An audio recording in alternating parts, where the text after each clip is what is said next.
Isa pa nga pong malakas na palakpak para sa ating Panginoon. Hallelujah! Yung mas malakas po para sa ating Panginoon. Hallelujah! Sa hapon po ito ay nabasa na po yung ating pong teksto. Binasa po nila sa English version. Babasahin ko naman po sa magandang balita Biblia.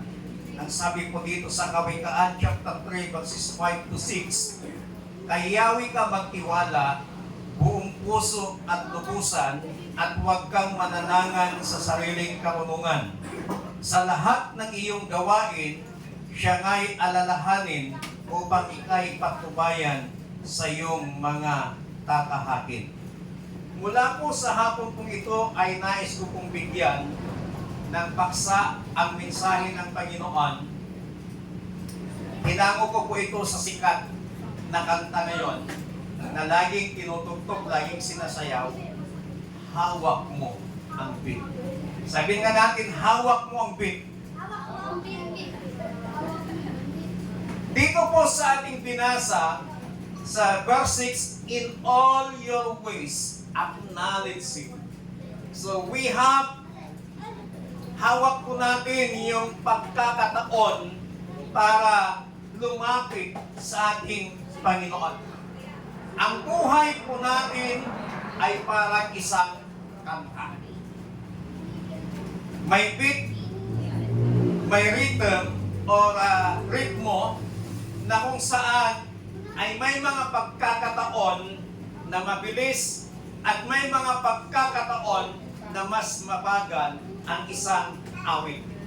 At minsan ang isang tugtog na ating napapakinggan, minsan naman ay parang napakabigat pakinggan.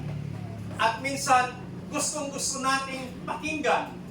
At dahil doon sa ganda ng beat, sa ganda ng rhythm ng awit na yon, hindi natin namamalayan, minsan yung ating paa umiindak-indak.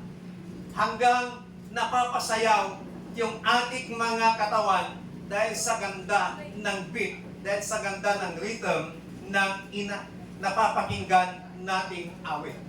Pero sa gitna ng lahat ng ito, merong tanong na dapat po nating sagutin. Sino ba ang may hawak ng beat ng buhay natin? Ikaw ba ang nagdidikta ng direksyon o hinahayaan lang natin na ang sitwasyon, emosyon, o ibang tao ang magkontrol sa takbo ng ating buhay?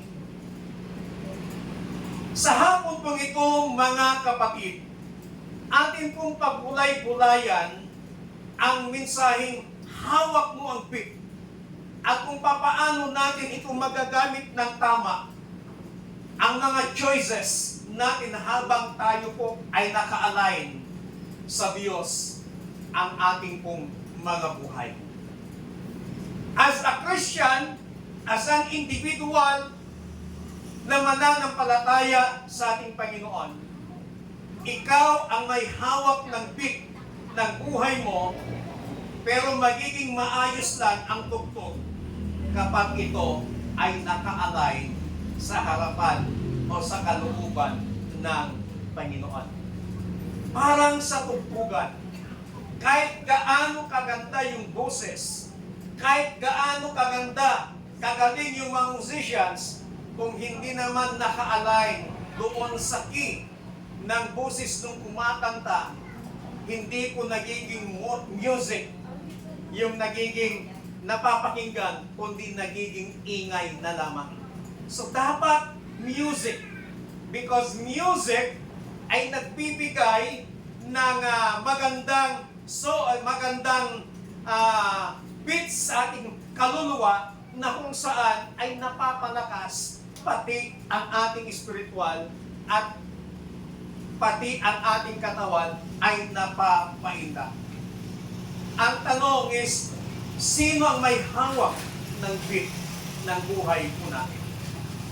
Mula po sa hapong ito ay magbibigay po ako ng 3 mahalagang papel sa paghawak ng beat sa ating buhay. Meron po tayong mahalagang papel. na dapat nating gampanan sa paghawak ng bit ng ating buhay. Number 1, doon sa Ecclesiastes chapter 3 verse 1, ang sabi po rito sa New International Version, there is a time for everything and a season for every activity under the heavens. Mayroong mga panahon ang bawat panahon. Panahon na kung saan ay itinakda ng Diyos na nagaganap sa buong sanlibutan. Ano yung unang papel na dapat po nating gampanan? Pag-unawa ng buhay ay parang musika. Para magampanan natin ng maigi, ng tama, yung beat ng ating buhay, unang papel na dapat nating gagampanan, unawain natin ng buhay ay parang musika. Ang lahat ng tao ay may season. Merong panahon ang lahat ng tao. May saya, may lungkot, may paghihintay, at may tagumpay. Kanina ho, meron pong lumapit sa akin at humingi ng prayer, humingi ng advice, humingi ng counseling, at ang sinabi ko sa kanya, huwag kang magmadali, ipanalangin mong maigi sa ating Panginoon kung ano ang kanyang kalooban sa buhay mo. So, napakahalaga po na maunawaan po natin na ang buhay ng isang tao dito sa ibabaw ng lupa, ang lahat ng yan ay may kanya-kanyang panahon. May panahon ng saya, marahil ikaw ay nagsasaya, yung kapatid mo ay malungkot. Iba't iba pong mga season, iba't iba pong panahon na yan ay itinakda ng ating Panginoon. Parang kanta na mayroong mabilis, may mabagal. Hindi problema ang pagbabago ng tempo. Ang problema ay kapag wala kang direksyon. Kaya kanina kung napansin ninyo, lumalapit-lapit ako kay Brother Freddy, pinapanood ko habang nagigitara at tinatanong ko, anong iyan? Paano yan? Tuwan mo nga ako. Dapat may direksyon. Kahit gaano pa kagaling, kung walang direksyon, it's useless. Ingay ang mangyayari, hindi music. Hindi po natin control ang lahat ng nangyayari sa ating mga buhay. Pero may bahagi kang ginagampanan sa ritmo ng buhay mo. Kapag sinabi nating ritmo or rhythm sa English, ito yung nagbibigay ng bilis, nagbibigay ng signal kung kailan ka bibilis, kung kailan ka babagal sa isang music. Kaya napakahalaga na mayroong rhythm. Uulitin ko, hindi po natin hawak o hindi po natin control ang lahat ng nangyayari sa ating mga buhay. Pero may bahagi po tayo na ginagampanan sa ritmo ng ating buhay. Minsan gusto nating laging nagmamadali. Minsan naman, ang bagal nating umusad. Hawak mo ang beat ng buhay po natin. Hawak natin yung pagkakataon, yung papel, yung responsibilidad na dapat nating gampanan doon sa ritmo ng ating mga buhay. Hindi po pare-pareho ang beat ng bawat isa. May mabilis na yugto ng buhay, may mabagal na yugto ng paghihintay, at may mga panahon na tila walang nangyayari. Hindi palaging pare-pareho ang tempo ng buhay, pero ang lahat ng ito ay may purpose at may layunin ng bawat isa. May layunin na itinakda ang ating Panginoon sa buhay ng bawat isa. Kaya yung unang papel na dapat nating gampanan upang makontrol, upang mahawakan natin yung beat ng ating mga buhay, kinakailangan unawain po natin ng buhay ay parang musika. Unawain natin na ang buhay ng isang tao ay may kanya-kanyang panahon. May kanya-kanyang season na itinakda ng ating Panginoong Jesucristo. Hindi tayo pantay-pantay. May kanya-kanyang season po ang bawat isa. Palakpakan po natin ang Panginoon. Pangalawang papel na dapat po nating maunawaan para magampanan po natin na hawak natin ang beat. Sa Deuteronomy chapter 30, verse 19, sa magandang balita Biblia, ang sabi niyo po dito, saksi ko ang langit at ang lupa na ngayon inilahad ko sa inyo ang buhay o kamatayan at ang pagpapala o sumpa.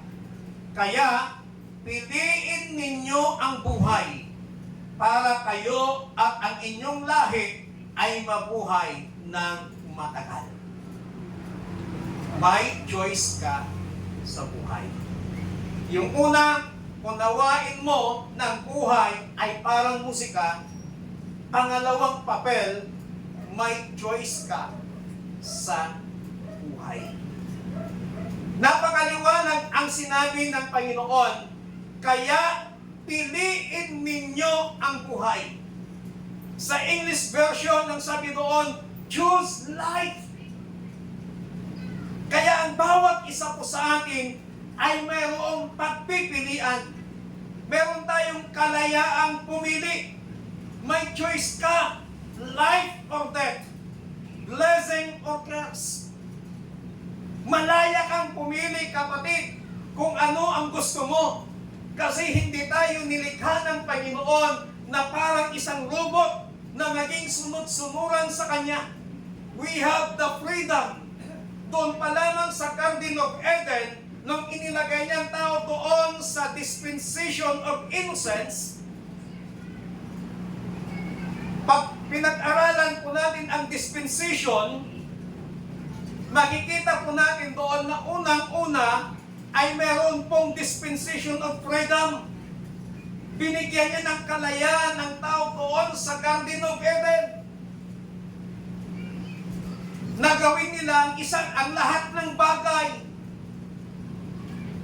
Yung sinabi sa kanila ng Panginoon na maaari nilang kainin ang lahat ng bunga ng punong kahoy maliban sa isang bunga ng punong kahoy. Bagamat sinabi ng Diyos na maliban sa punong ito, meron pa rin choice ang tao kung pipiliin niya, kung susuwayin niya o susundin niya yung utos o yung bilin ng ating Panginoon. Hindi ka pinilit ng Diyos. Hindi tayo pinilit ng Panginoon. Binigyan niya tayo ng freedom. Binigyan niya tayo ng kalayaan. Hindi ka pinilit ng Panginoon na kilalanin mo siya. Hindi ka pinilit ng Panginoon para lumapit ka sa Kanya. We have the choice. We have the freedom. But lagi po nating tandaan na ang freedom ay may kaakibat na responsibilidad. Yung kalayaan na ibinigay sa atin ng Panginoon, may kaakibat na responsibilidad. Ang kalayaan o ang freedom ay hindi lisensya sa paggawa ng mali. Ito ay pagkakataon para ikaw ay pumili ng tama na nakalulugod sa harapan ng ating Panginoon. Ang decision natin sa ating mga buhay ang magsiset ng direksyon ng ating buhay. Hindi lamang tayo basta-basta sumasabay. Tayo ay pumipili kung paano tayo sasabay at kung ano yung mga dapat nating sabayan. Amen. Hindi lahat ng uso ay dapat nating sundin. Sasabihin natin, ito kasi ang uso. Ito ang trending. Hindi lahat ng trending ay tama. Hindi lahat ng uso ay nakakabuti. Kaya bilang isang mananampalataya, yung freedom na ibinigay sa atin ng Panginoon, gamitin natin para sa tama, para sa ikararangal, para sa ikabubuti ng ating Panginoon. Hindi porket sikat, sinusunod na natin. Brothers and sisters, maraming mga nagpupuro, maraming mga mangangaral sa social media, sa Facebook, sa YouTube. Ang dami nilang mga followers, millions of followers. Pero hindi lahat dahil millions ang followers nila, tama na ang lahat ng kanilang sinasabi. Hindi lahat dahil napakarami nilang followers, lahat ng sinasabi nila ay sinusunod po natin.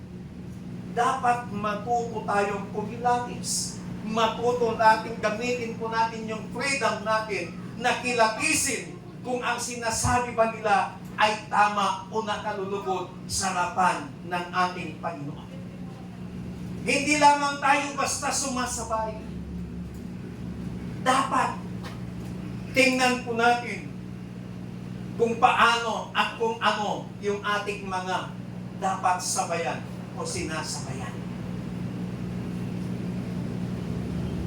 Hindi lahat ng napagbutuhan ng nakararami ay tama na.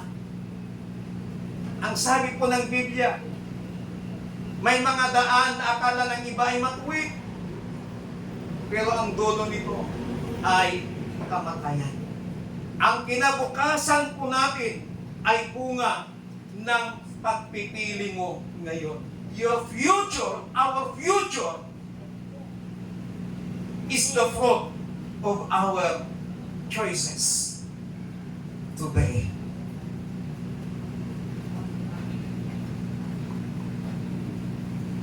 May resulta ang bawat choice. Binigyan tayo ng freedom ng Panginoon. Meron kang kalayaang pumili, may choice ka. Pero tandaan po natin, ng bawat choice ay may resulta. Ang bawat pagpapasya, ang bawat pagpipili ay may resulta. Ano pong sabi ng Galatians chapter 6 verse 7? A man reaps what he sows. Ano man ang itinanim ng tao, yun ang kanyang aanihin. Walang choice na walang consequence.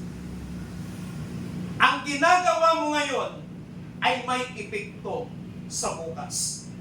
Maliit na desisyon, malaking bunga. Kaya tayo po, bilang isang mananampalataya, we have the freedom, binigyan tayo ng Panginoon ng kalayaan, dapat gamitin natin yung kalayaan na yon para sa ikapupuri ng ating buhay na Panginoon. May responsibilidad ka sa bawat choice. Sa bawat pinili mo, meron kang responsibilidad. May responsibilidad sa bawat decisions mo. Hindi man natin hawak ang buong kanta, pero hawak mo kung paano ka sasabay doon sa kanta. Hindi mo man alam ang buong lyrics ng kanta. Hindi mo man alam kung paano tugtugin ang kanta. Hindi mo man alam kung paano kantahin yung song na yan, pero hawak mo kung paano ka sumabay sa kanta. Hawak mo kung paano ka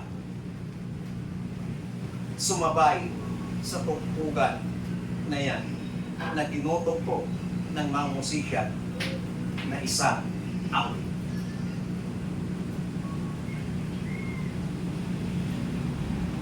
Ngayong hapon, ikaw ba'y nasaktan? Pipiliin mo bang magpatawad o gumanti? Kung ikaw ay nahihirapan ngayon sa situation mo, susuko ka ba o lalaban? Nasa sayo yung choice. Hawak mo ang pin. Kung gusto mo magtagumpay. Hindi aksidente ang direksyon ng ating buhay. Resulta ito ng ating mga choices. Resulta ito ng ating mga pinili. Hindi lahat ng tama sa paningin ay tama sa paningin ng Diyos.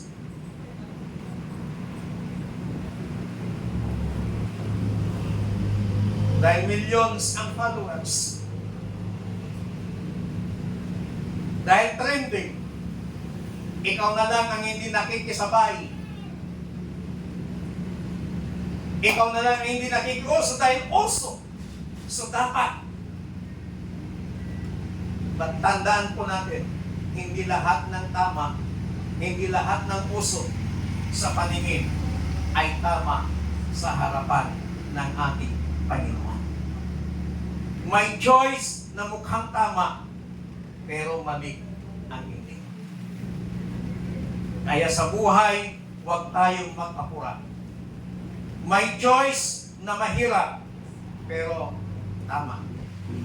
Hindi feelings ang basihan, kundi wisdom ng Panginoon. So ang tamang choice ay nakaayon sa Diyos, hindi sa ating sarili. Sabi niya, in all your ways, acknowledge Him.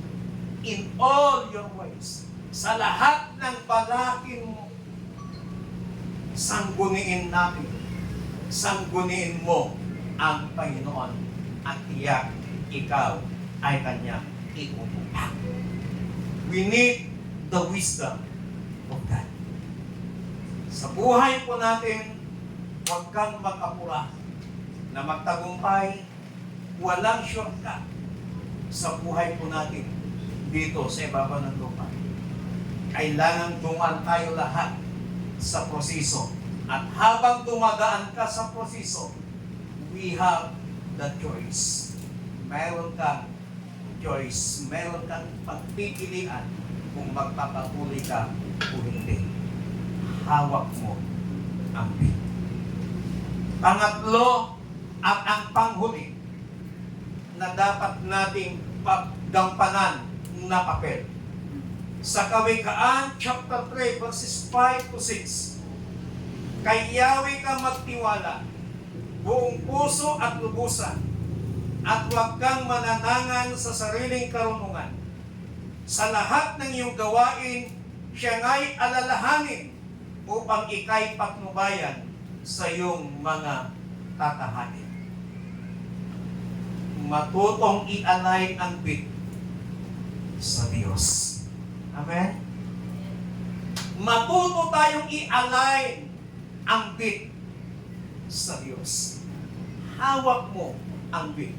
Kailangan matutunan mo na i-align yung takbo ng buhay mo sa Panginoon.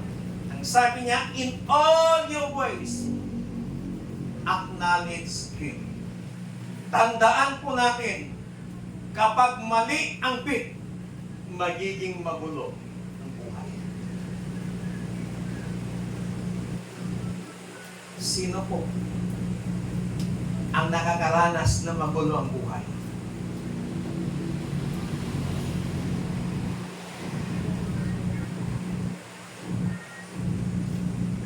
Minsan nakakagawa tayo ng mga maling desisyon sa buhay.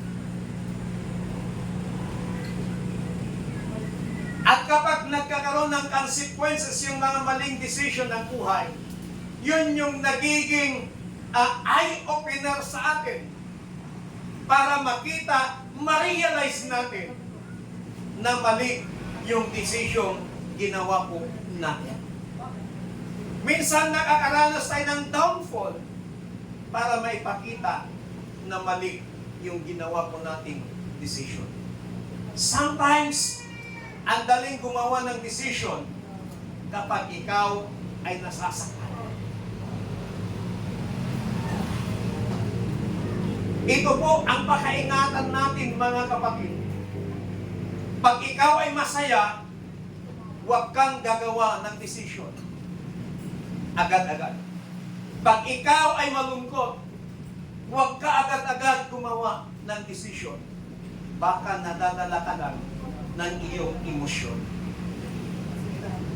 Huwag basihan ang emosyon. Matuto tayong i-align sa Panginoon ang lahat ng bagay upang sa ganon magiging maayos ang takbo ng ating buhay. Sariling diskarte lang, minsan eventually sablay.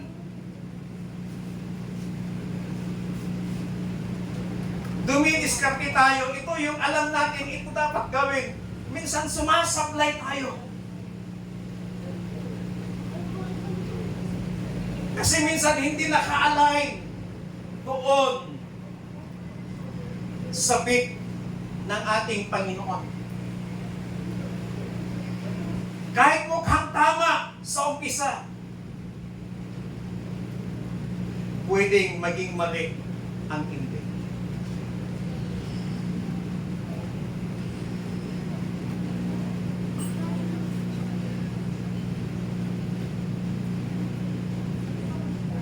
Dapat laging naka-align, laging sa Panginoon. Katulad lamang ng isang banda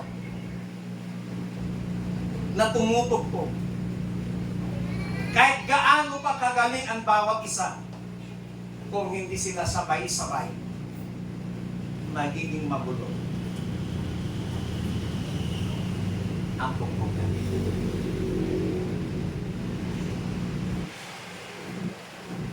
Ang gusto ng Panginoon, matuto tayo i-align yung beat natin sa Diyos.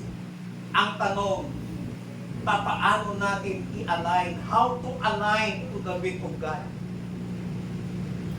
Number 1, prayer. Manalangin tayo.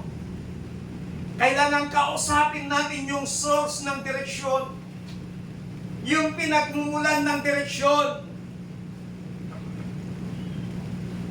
I remember, nung ako po ay nasa simbahan pa lamang.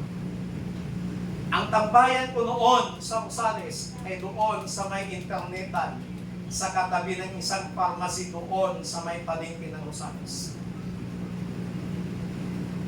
At kung ang kinakainan ko noon ay doon sa harapan ng plaza dahil may mga nagtitinda noon ng isaw, barbecuehan doon. Minsan, habang ako'y pauwi, 1:00 ng madaling araw, nakamotor ako. May sumunod sa akin